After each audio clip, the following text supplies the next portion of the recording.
will note that the first atomic bomb was dropped on Hiroshima, a military base.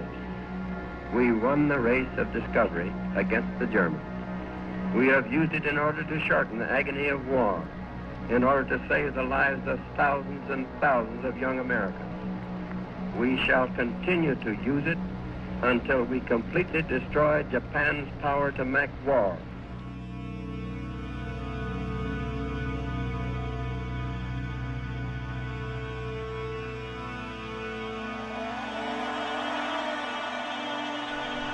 August 6th, 1945. At approximately 8:15 a.m., Hiroshima would become among the most recognized cities in the world as the first victim to suffer the tragic effects of nuclear weapons.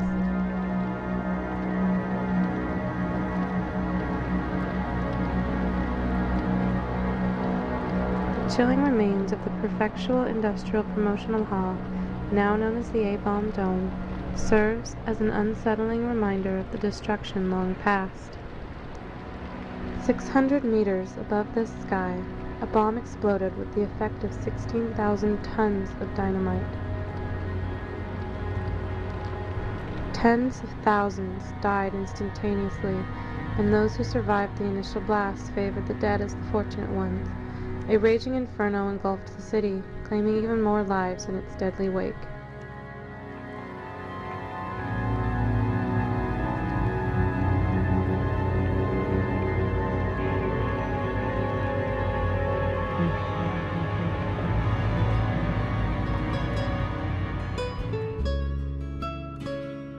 Hiroshima was an industrial city bustling with the business of commerce and the production of products mostly associated with the ongoing war. The city's center contained numerous concrete reinforced buildings and other lighter structures. The city was a congested one. Tightly packed wooden houses with tile roofs were interspersed with wooden workshops around the city. Other larger factories lined the outskirts. The population at the time was estimated at 255,000 people living and working within the city grounds.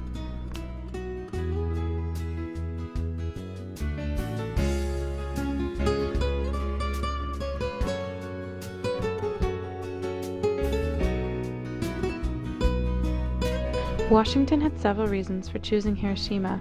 The first among many was the factories and nearby military camps. Hiroshima was also a communications and storage center, so it would prove to put a dent in Japan's military output. The second was the fact that Hiroshima had seen little conventional war. In order to accurately gauge the effects of the bomb, a target was needed that had little prior damage. And lastly, Hiroshima had no known prisoner of war camps, which made Washington sign it as the highest priority.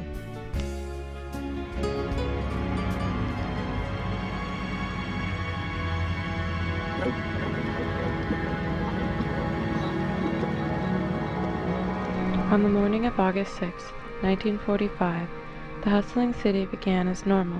Children went to school and filtered out to the demolition work sites. Parents went to work, and life went on as normal. An hour before the bombing, an air raid alert was issued after radar picked up 3 American planes heading for the southern area of Japan. Radio broadcasting ceased in many cities, including Hiroshima. Though by 8 o'clock a.m., the alert was dismissed by the Hiroshima radar operator when it was discovered the number of planes was too small to waste military efforts on. At 8:15, the B-29 bomber, the Enola Gay, accompanied by the great artiste and the necessary evil, dropped the atomic bomb above its intended target, and the result was devastating. The consequential cloud was visible for over 100 miles. Within moments, the city was utterly destroyed.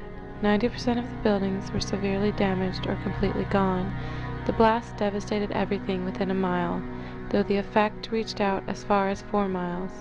Immediately after the initial detonation, a massive fireball formed in the sky above and set the city aflame.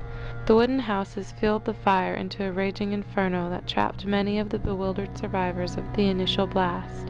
Stories of family members desperately digging to save their trapped loved ones, only to be forced to abandon them to their fiery fate when they couldn't dig quickly enough.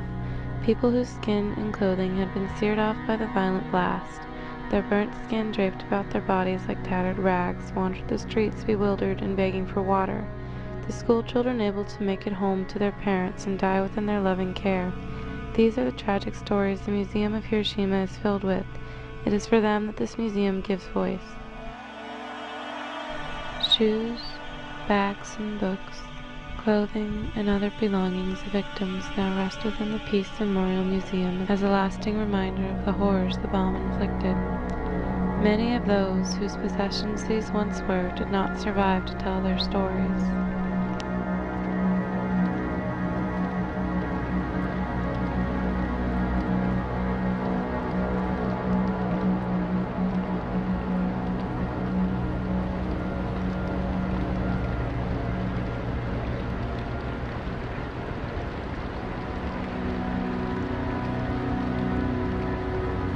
Perhaps the most disturbing of the relics within the somber walls of the museum are those left behind by the ones ripped from the world while they were still just a stranger to life, a life they will never have a chance to live. This tricycle belonged to Shinichi Tetsutani, then 3 years old.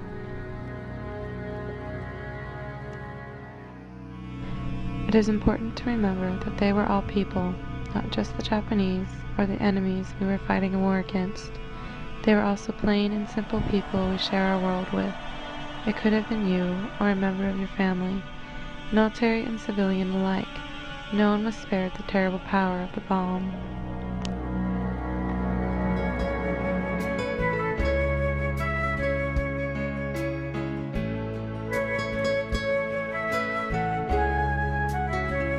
Hiroshima today is not what you would expect to find after a nuclear disaster. The only evidence the bomb was ever dropped rests in the center of the city, where once the hypocenter of the explosion was located. The Peace Memorial Park and Museum have been erected in the remembrance of lives lost and to protest further nuclear testing on any level.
Hiroshima is a city that defeated the bomb.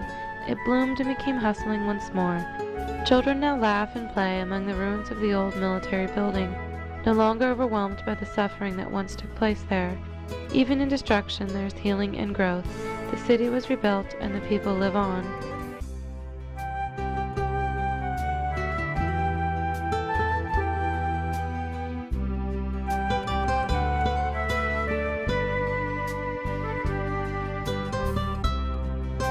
Amid the city are the scattered ruins of old buildings and trees that survived the bomb and the decades. Many believe the remains of the ruins left behind should be destroyed, but it is the terrible truth that the horrors of the past cannot be forgotten, for we must remember the mistakes of history so that they will never again be repeated.